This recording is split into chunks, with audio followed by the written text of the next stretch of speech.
of people don't know what the best course of action is with the vehicle they're driving now. The way we appraise trade-ins here is from retail down. You know, some dealerships, you'll see the manager flipping through the black book over there or whatever, and what the black book represents is what has happened in the past several months at auctions and stuff like that. So what it doesn't factor in is things like seasonality. If you're looking at a convertible in the spring, well, you're looking at what happened at auctions over the course of the winter. Frankly, not a lot of convertibles are being bought and sold during the winter. So it's not a good reflection of right now. We appraise vehicles using live market information. We go online, we see what comparable vehicles people are asking, you know, taking into account things like mileage and accident history and stuff.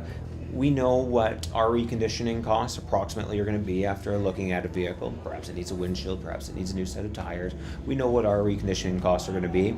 We build a certain amount of margin in it for ourselves, as you know, most customers do like to negotiate to some extent.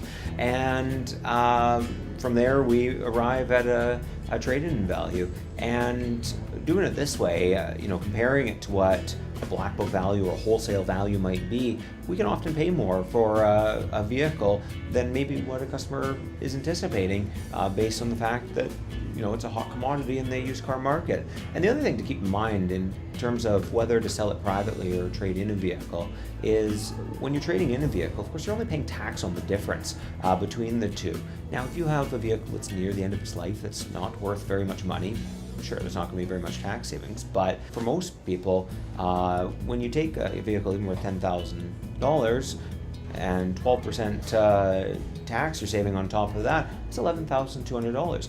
That gets a lot closer to retail pretty darn quick, depending on the dollar figure. And, you know, frankly, the process of selling a car through Craigslist or whatever isn't always an easy one. Who knows if that guy's going to show up? You have to take time out of your day to do it. And I think, you know, people put a lot of value on their time and would prefer not to go through that process in a lot of ways. And I think that we make it an easy process to trade in your vehicle. We're very fair about it and aren't going to try to steal your car from you, and make it an easy process. I'm Brad Hansen, General Sales Manager here at West Coast Mazda. If you're looking for a passionate car buying experience, West Coast Mazda is a better place to buy a car.